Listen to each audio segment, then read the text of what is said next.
ओम श्री गुरवे नमः। उपस्थित भाइयों बहनों, आप सब लोगों का इस सत्संग कार्यक्रम में स्वागत है, अभिनंदन है। आइए सबसे पहले ज्ञान की चर्चा हम कुछ करें। सबसे पहले गुरु की वंदना करें, क्योंकि गुरु एक परमात्मा का स्वरूप होता है।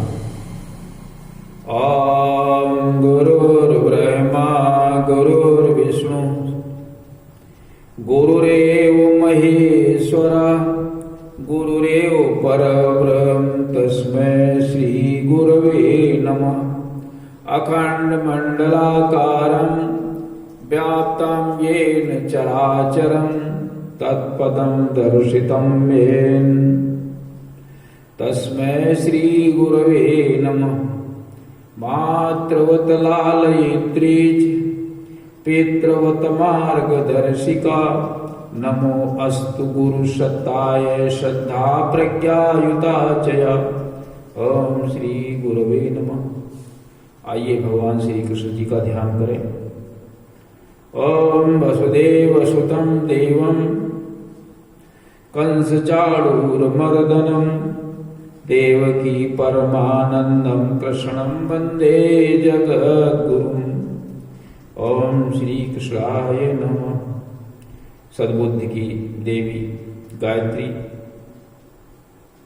गायत्री से प्रार्थना करें कि हमारी बुद्धि को सन्मार्ग की ओर प्रेरित करें। इस गायत्री छंद के माध्यम से प्रकाश रूप परमात्मा का ध्यान करें।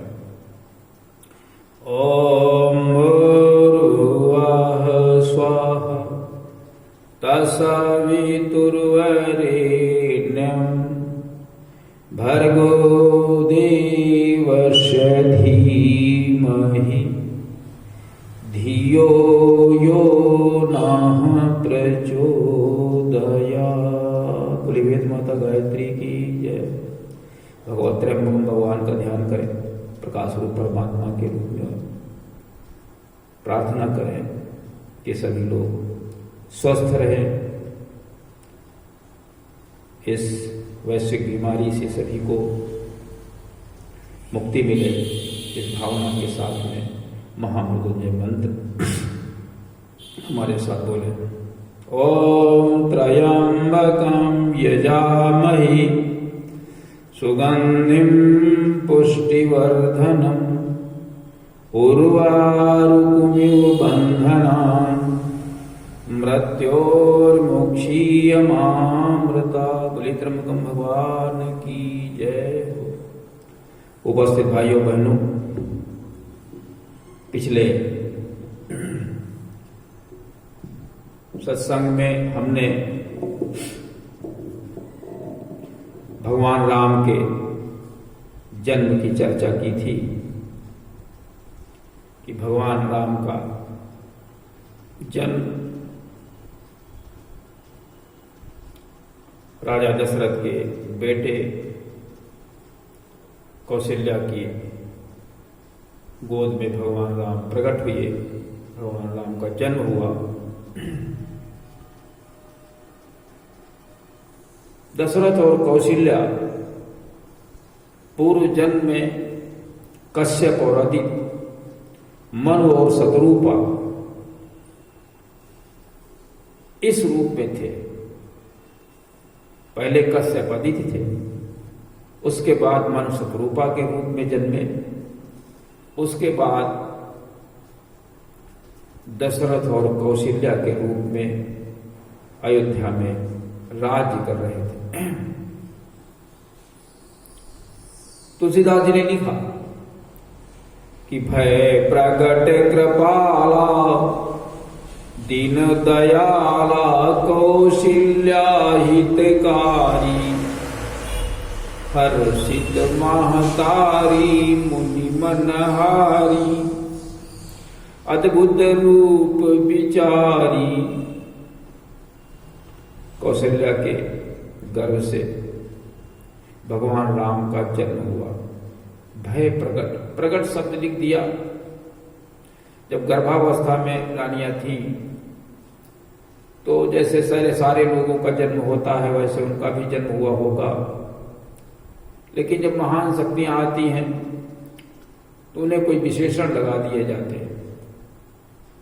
भगवान राम प्रकट इसलिए कि उनका जो स्वरूप था वो अद्भुत था। हाथ में चक्र शंख जो भी परमात्मा के आयुध होते हैं, जो स्वरूप होता है उस रूप में दिखाई दिए। बच्चे का जन्म होता है वो साधारण स्थिति से होता है, 2 हाथ हैं, 2 पैर है, सर है, कमजोर छोटा सा। अगर कहीं वो कोई विशेष आकृति में जन्म ले ले, 4 हाथ हों, 5 सर हों, शंख चक्र ये सब हाथ में हो, तो फिर क्या कहा जाएगा? उसको प्रकट ही कहा जाएगा। भय प्रकट कृपाला, कृपालु, सभी के ऊपर कृपा करने वाले, दीनों का दया, दीन दयाल, ये भगवान के विशेषण, ये पद है। दीन दयाल, दीनानाथ, कौशल्या हितकारी। अब कौशल्या का हित करने वाले हैं।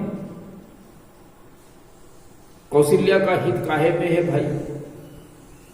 क्या हित करेंगे? वैसे जो बेटा अपने माता पिता की सेवा सुसार व्यवस्था करता है वो तो करेंगे ही, लेकिन हित का अर्थ तो दूसरा भी है। क्योंकि पिछले जन्म में शतरूपा ने ये मांगा था कि हम आपके साथ में उसी तरीके से रहें जैसे आपके निज भगत रहते हैं। निज भगत कौन कौन से होते हैं? जैसे हनुमान जी निज भगत थे, जटायु निज भगत था, सबरी निज भगत थी, हनुमान जी निज भगत थे, विभीषण, जामवंत, निषादराज, अनसुईया, स्वयं प्रभा, ये सब निज भगत थे। भगत के यहां पर 2 कैटेगरी कर दी गई, भगत और निज भगत। भक्त वे होते हैं जो भगवान की भावना के अनुसार तो चलते हैं,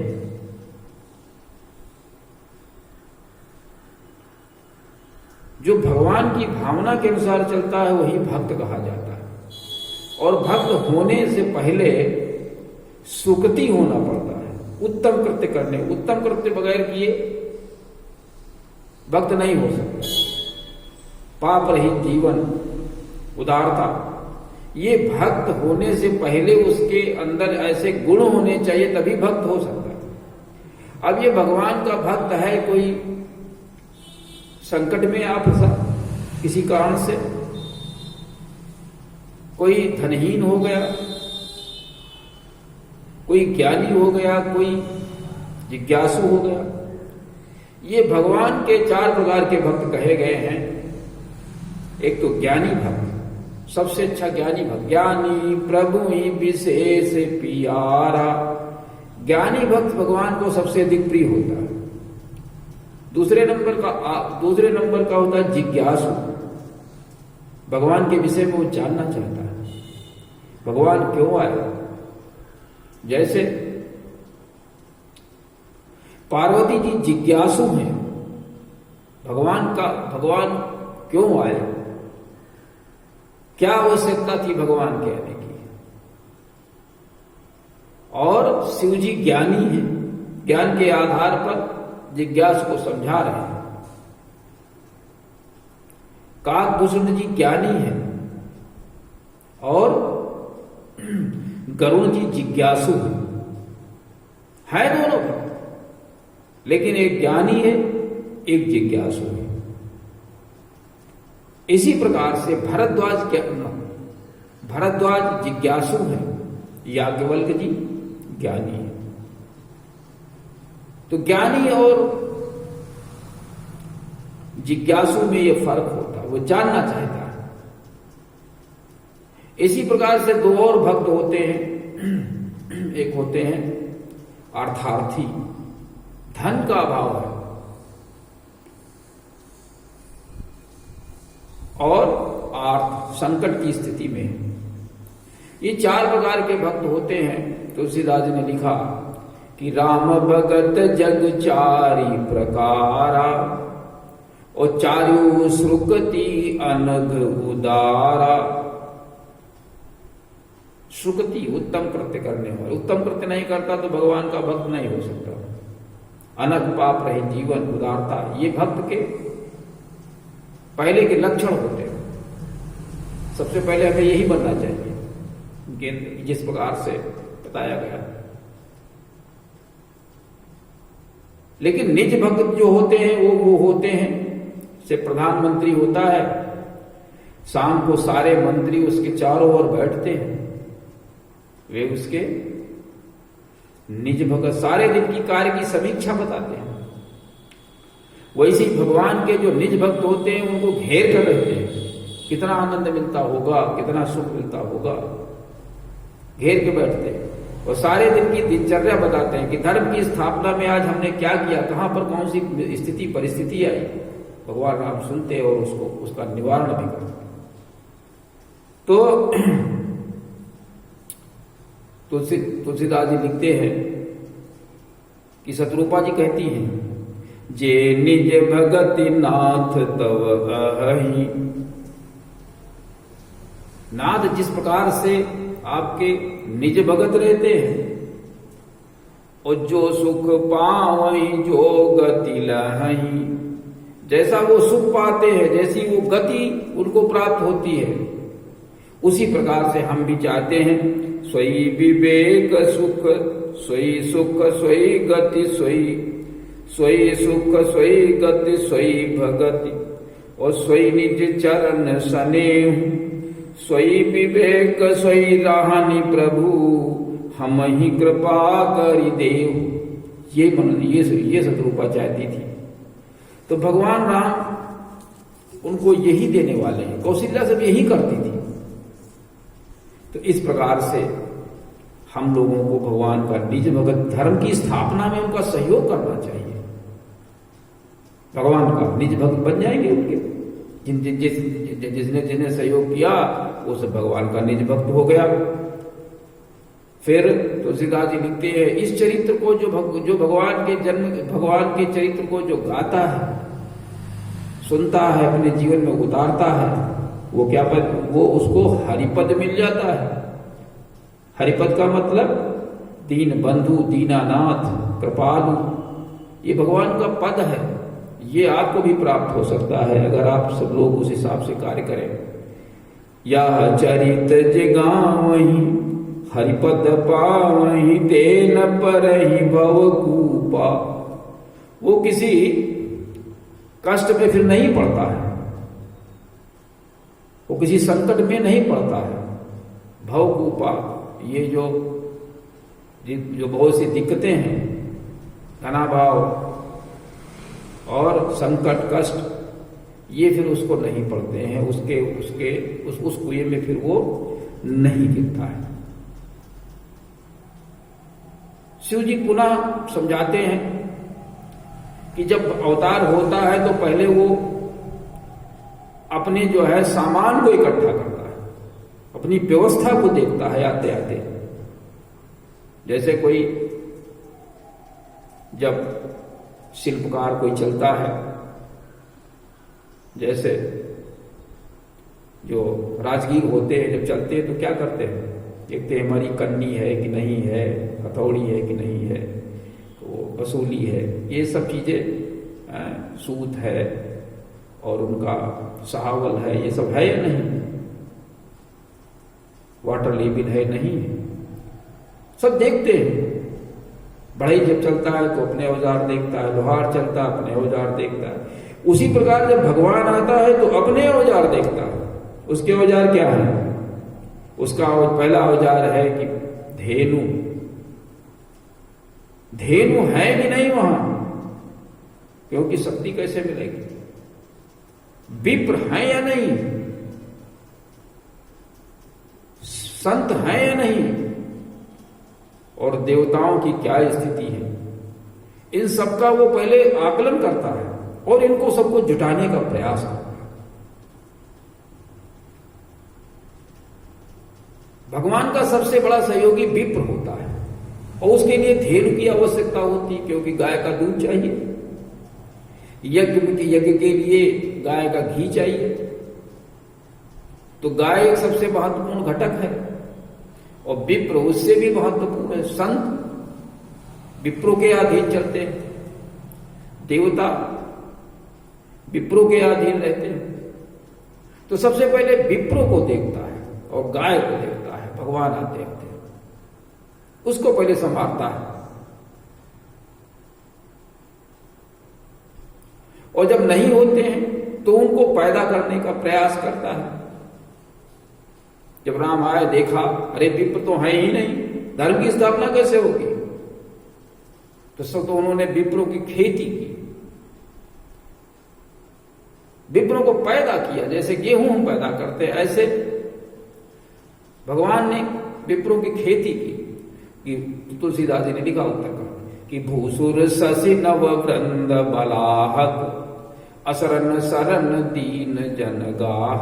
भूसुर की खेती की, शशि माने खेती, भूसुर शशि विप्रों की खेती की, और इतना धन खर्चा किया जैसे मेघ आकर के नए नए बरसात लगा देते हैं, खूब पानी देते हैं, वैसे वैसे धन से सिंचित किया और विप्रों को पैदा किया।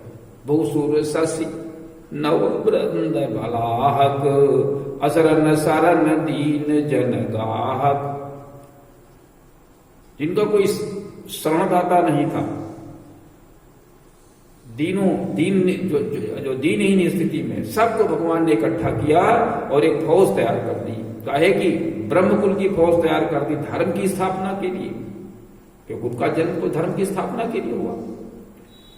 तो लिखा है तुलसीदास जी ने